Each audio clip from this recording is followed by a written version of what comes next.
ये तुमने क्या कहा संजय? एक युद्ध जीतने के लिए प्रिय युधिष्ठिर झूठ बोला? धर्मराज युधिष्ठिर? अपनी बात बुरा लग रहा है अब। अपनी और धर्मराज। इस वासुदेव ने मेरे वत्सों को बिगाड़ दिया है संजय, बिल्कुल ही बिगाड़ दिया है। किंतु उनका तर्क भी तो विचारणीय था महाराज। तुम्हें तो वे सारे तर्क विचारणीय ही लगते हैं संजय, जो मेरे और मेरे पुत्रों के हितों को नकारने वाले होते हैं।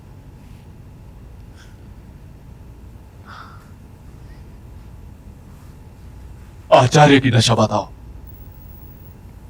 जो आज्ञा महाराज।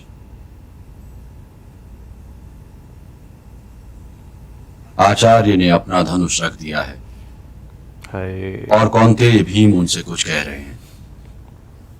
क्या कह रहे हैं? ब्राह्मणों को शिक्षा देने का कार्य शोभा देता है गुरुदेव। आप क्षत्रियों के क्षेत्र में कहां आ गए?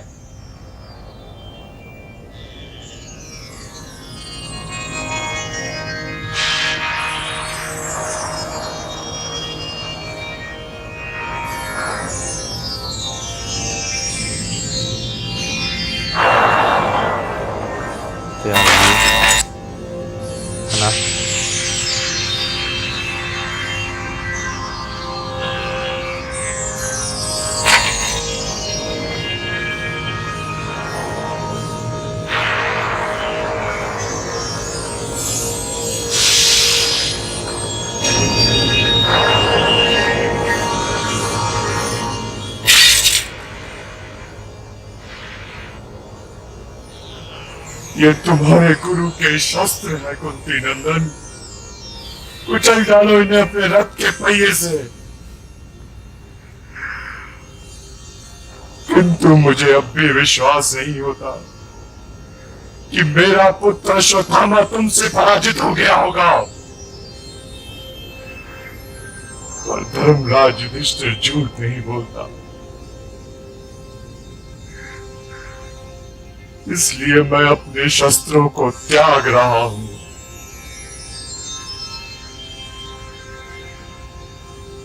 शिष्य भी पुत्र समान होता है, और यदि तुम मेरे शिष्य न रहे होते पुत्र भीम, इस समय तुम मेरे सामने ना खड़े होते, तुम्हारा शव पड़ा होता। अपनी लाज की इतनी तकलीफ होती है ना। ये तो है।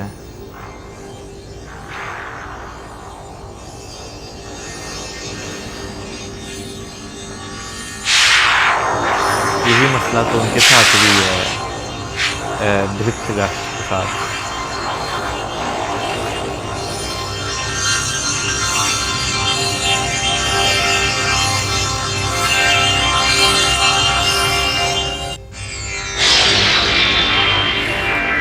औलाद का दुख।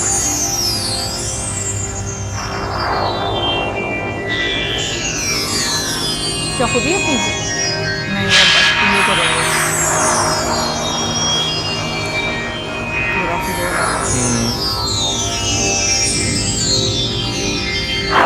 सबसे बोलना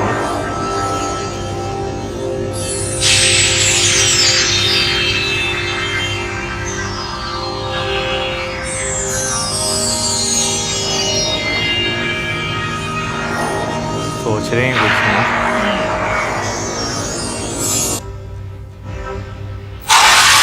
करने लगे बद वीर गति को प्राप्त हो जाएंगे। अच्छा, उन्होंने अपने आप को रखा भी इसी स्टाइल में है कि वो वध कर सके ना।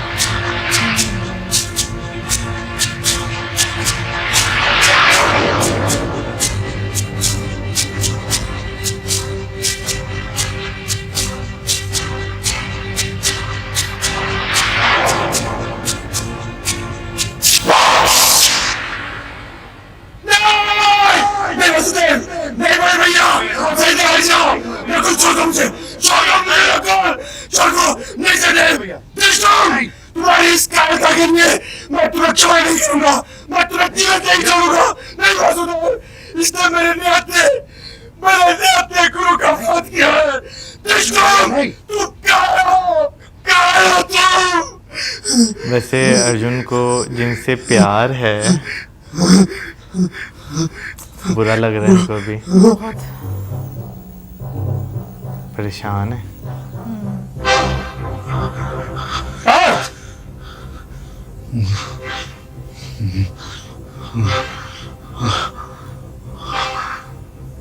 मैं दृष्टिद्युम्न को जीवित नहीं छोड़ूंगा मधुसूदन, उसको जीवित नहीं छोड़ूंगा मैं।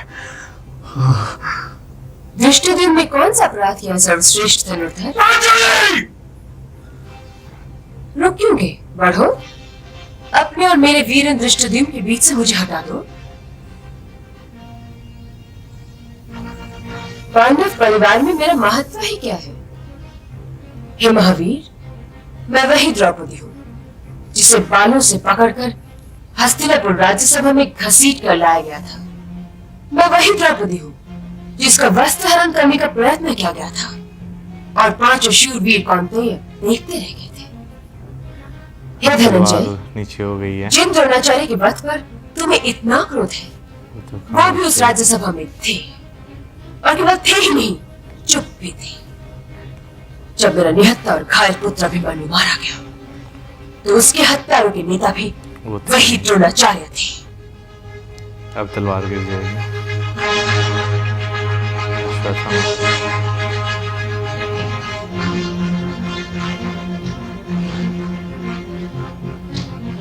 अब कृपाचार्य बनेंगे या कर्ण बनेगा? है कर्ण शायद। कृपाचार्य नहीं बनते मेरा हाँ, ख्याल है, कृपाचार्य वो नहीं बनते।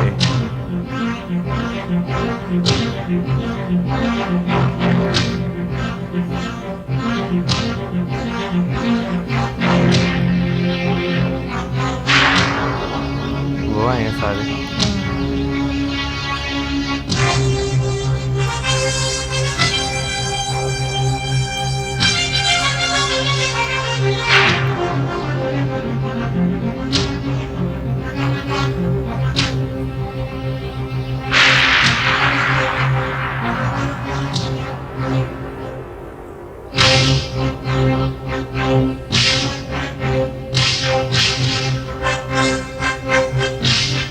कोई कायर मेरे पिता के शव को अंतिम प्रणाम नहीं कर सकता। धर्मराज युधिष्ठिर, तुमने जिसकी मृत्यु का समाचार मेरे पिता को दिया था, वो मैं हूं, मैं। कायर कुंती पुत्रों, मुझे ध्यान से देखो। मैं तुम्हें इस कायरता के लिए कभी क्षमा नहीं करूंगा। मैं तुम्हें वचन देता हूं कि तुम सब कायरों को मेरे पिता की हत्या का मोल चुकाना होगा।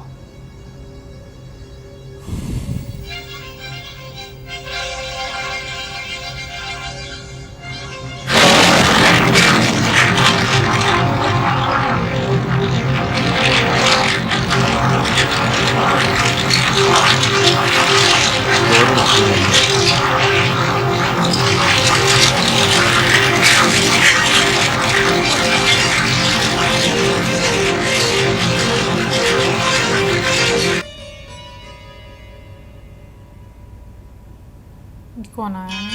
कर्ण के नहीं, कर्ण नहीं या कर्ण है। हाँ,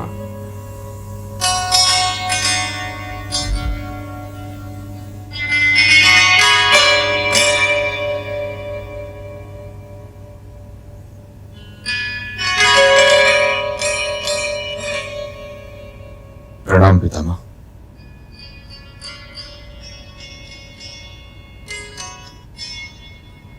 क्या आशीर्वाद लोगे पुत्र?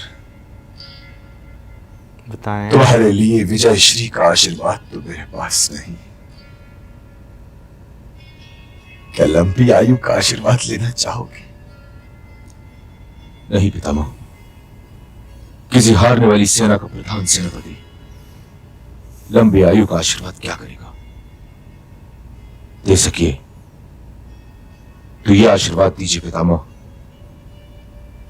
कि मैं दुर्योधन के रण से मुक्त हो जाऊं। प्रधान सेनापति? जी पितामह। तो क्या आचार्य द्रोण?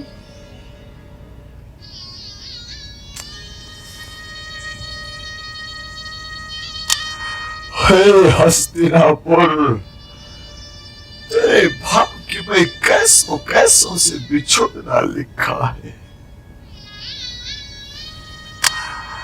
बहुत अच्छी लगता है कि दुर्योधन का अंतिम समय आते आते कोई नहीं बचेगा। उसमें बहुत खोट है पुत्र, किंतु फिर भी मेरा हृदय उसके लिए दुखता रहता है। यदि धृतराष्ट्र ने उसकी आंखों पर अपनी महत्वाकांक्षा की पट्टी न बांधी होती पुत्र, तो वह इस प्रकार कभी अपने सर्वनाश के मार्ग की ओर न दौड़ता।